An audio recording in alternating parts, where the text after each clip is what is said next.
especially just before the war, my father, I recall, got a shipment of material for the winter season.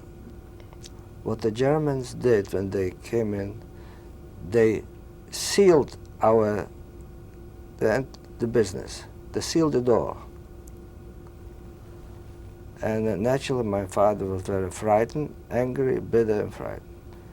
And I had a cousin who was in the Polish army, a young man. He came back from the Polish army. He was a very energetic young man and daring. He took my uncle and this cousin, broke a wall to our business and took out some material. And I helped them also carry. This was happened in the middle of the night. And we put it on an attic in the building where we lived. But in the same time, my father was so scared that my cousin took my father and they both left for Russia. One day my father came to us, said goodbye, and he left. I didn't know where he was going, but we found out later on that he wound up in Russia.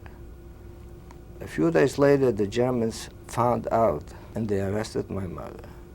And they kept my mother for 3 months in a cellar of coals.